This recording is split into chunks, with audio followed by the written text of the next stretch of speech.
Skadoodle, Joey Moss, Flu Boy, Third Day Gaming. So let's get into this hype, which I actually think is really, really cool. Magic the Gathering Arena hype. It's basically going to get a facelift. Let's read over a few things and what's all going on here. A lot of people are into the glitz and glam. If you like eye candy, if you like something nice walking down the street and you're like, you're going to like this upgrade, all right? Whether you're a boy, whether you're a girl, man, woman, you're going to like this upgrade.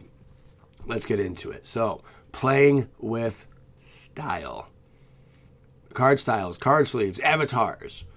They're adding a whole bunch of stuff to really spruce it up. Card styles for over 100 cards. Card styles. This is really cool.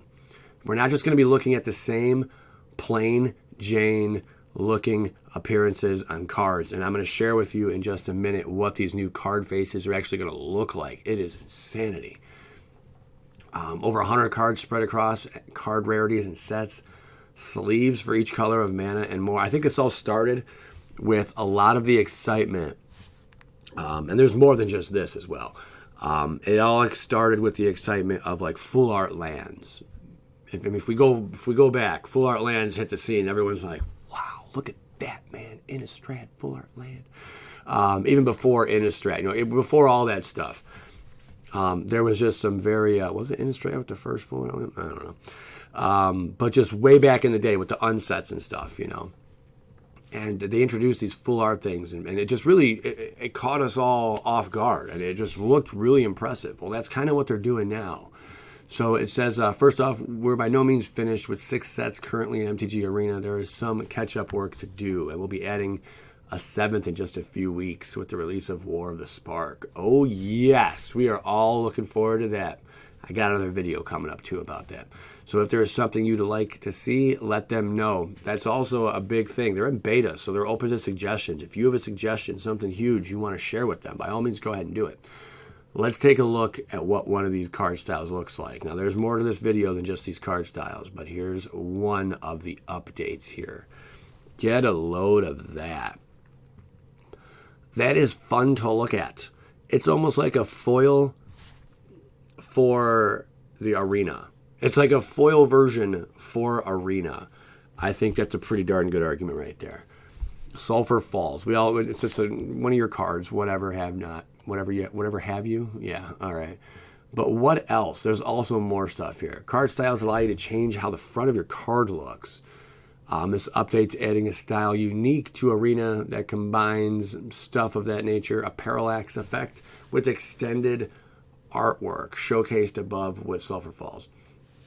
That seriously is really cool how it just goes fink, fink, fink. But there's more. Now has a new filter option, especially for card styles. Selecting a card will provide more information on how the card style can be obtained. They're making these cards look really cool. Like, I don't know if you noticed, but I decided to go dark mode on this video today.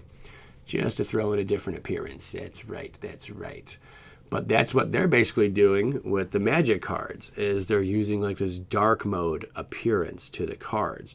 As you can see with the hero, Teferi, Hero of Dominaria, with Forsaken Sanctuary, all this just looks very dark. But that's what it's going to be.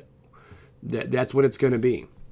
You're going to get this darker image on the cards. Really, really cool and unique. Card styles do not add cards to your collection, something you need to keep in mind here. Once acquired, a card style can be applied to all cards with that illustration. You don't need to acquire it more than once, which is pretty cool. So kind of like how you get like a full art card, but you'd have to alter, you'd have to get the other 3 full arts if you wanted a play set of it. You have to compete in an event or tournament. This time you just get the card and you get that style for all the cards. Pretty cool. I wonder if it's going to cost something. Once acquired, a card style can be applied to all the cards. Okay.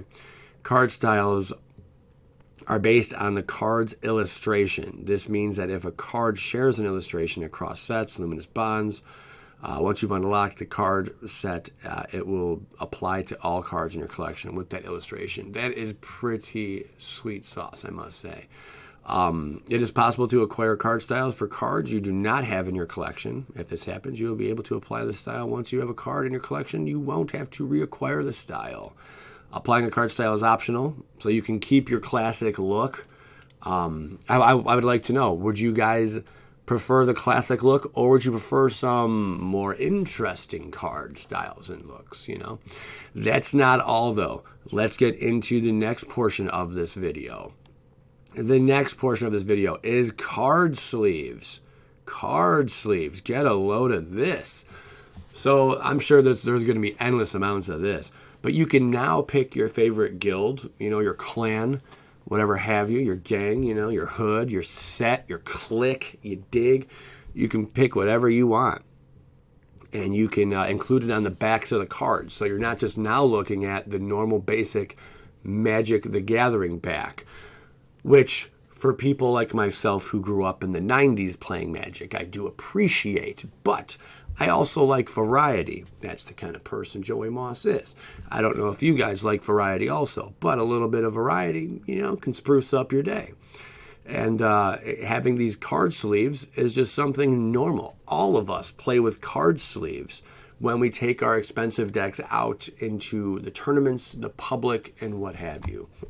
So why on earth would you not want to spruce up your digital world Magic the Gathering card backs now with card sleeves? Pretty sweet. So on the flip side, card sleeves allow you to change the way the back of the card looks, like card styles. That's right. Once acquired, a card sleeve can be applied to any deck in your collection. That's pretty cool. You're going with some kind of, you know, black deck or whatever, mono black. Now you can just go on, slip on this nice little card sleeve, and it's just there for good for that one deck. Maybe it's got a black deck theme to it, you know, pretty cool. You can choose the card sleeve to apply on a deck by deck basis. You can have different card styles for every deck if you desire. Applying a card sleeve is optional. You'll be able to swap between card sleeves and the default card back in the deck builder. I think this is neat.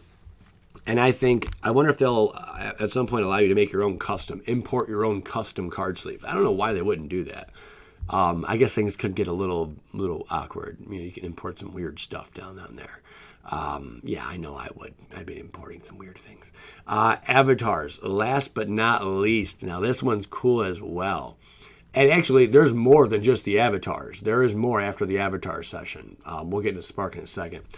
More avatars.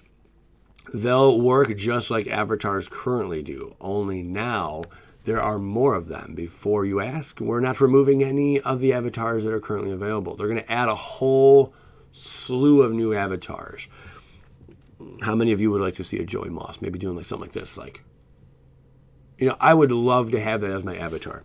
What I like for my avatar, I like a constant rotating avatar. I don't like the same thing. I say I like variety. It's true. I mean, I like to one day see Liliana and then the next day see something else. There's another big thing after this avatar. It's not the end of it. This next thing's pretty sweet. It's called Sparky. I'll tell you about Sparky here in a second. But I do like variety, and I think the ability to just keep changing avatars is cool to me. I'm not ever going to change it. I don't want a fixed avatar. I want to change. All right, enough about the avatars. Practice makes perfect. Introducing Sparky. This has been an idea floating around for some time, and I'm really glad they're going to incorporate old Sparky here. Cool artwork on that, but that aside, in our current version of the new player experience, Sparky walks you through a few tutorial matches, rewards you with some decks, and then kicks you into the deep end of the mana pool. Since Magic the Gathering can be a pretty complex game, rewarding new players with a bunch of decks and then telling them to have fun against other players isn't always the easiest way to learn. No, it's not. So they're going to incorporate Sparky up inside of here now. Sparky's back, and this time she's not on your side of the battlefield. You can verse Sparky. But Sparky, I'm sure, will be there to help learn. This is what they needed for newer players. There's been an influx of new players in Magic the Gathering Arena. There really has been. This is catching the eye of a lot of people, telling you it's going to appear on consoles. There's no way they would not introduce this to console. Council. They're going to introduce this to console. And it's going to be just amazing when they do. And Magic the Gathering is going to be bigger than ever. I'm telling you, it's going to be just huge. Every household, everywhere. We're not done though. What else is there besides Sparky? So now you can basically play against yourself. Or not play against yourself, but you can teach yourself. You can learn without having to verse another actual person. You're playing the AI, and if you want to test out a new deck, by all means, go ahead and play it up against Sparky. I think that's a great idea that they're doing that. That's really, really cool. What else do we have here? Next, we have Mastering Magic. Mastering Magic. This is a cool little color pie tree here. What's all this about? That's not hyperbole. Another change we're making with the March update is an update to our progression system for players new to the game. This is good. You're not just getting thrown up against the wolves, man, because that's never fun.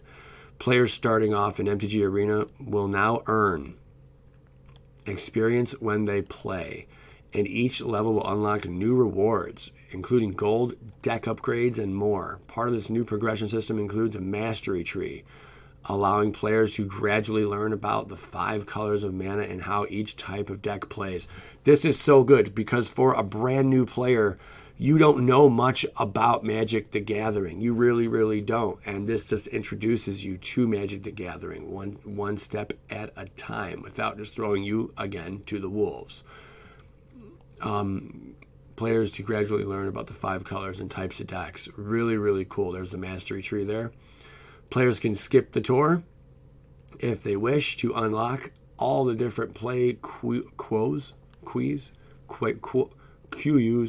but you'll still need to play in order to earn rewards for our existing players. The good news is that if you've already completed the new player quest chain and unlocked all the deck rewards, we're not going to make you go through it again and again. Good, because that would be awful. I would hate to do that. Even better news, you'll still receive any of the new rewards players can earn as a part of this updated system. Hint, check your email once the update is live. Constructed Treasure. To celebrate both the March update and the upcoming Mythic Invitational, we're also going to be holding a special event. Treasure Constructed. And Treasure Constructed at the beginning of each of your upkeeps. You create an artifact treasure token with sacrifice. They already done this before. Add 1 mana of any color to your mana pool. To make this event extra special, we'll be offering the event with no entry fee. You can participate as many times as you'd like without having to spend gold or gems. That's pretty cool. And remember, when we mentioned how special events will be one of the ways you can earn card skins, you can probably see where we're going with this. Oh, I get it. That's really cool. So you can earn the skins by winning events, by competing. That's really cool. So if you want them cool things, you got to be the cool kid and win the cool matches and beat the other cool kids. That's just how it works, guys. Mythic Invitational is pretty sweet.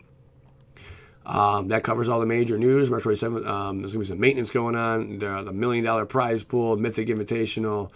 They're making this huge. It's live on Twitch, all the good stuff. If you want more information and details about this, just check out magicwizards.com for more information and details.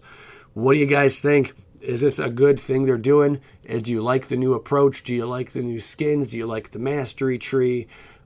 Is Sparky a good idea? I'll tell you right now it is. If you argue otherwise, you're just trolling.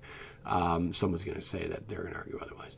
Avatars. More avatars is more fun. That's kind of cool. None of this really changes the game for an advanced player other than just cosmetic effects. It's really all it's doing. But I do like this look. This makes it more easy on the eye, I think, to look at these kind of cards. I'd love to hear your guys' opinion, especially on these Sulfur Fall, especially on this new kind of art. It's really, really neat and deep. Giggity, giggity, goo.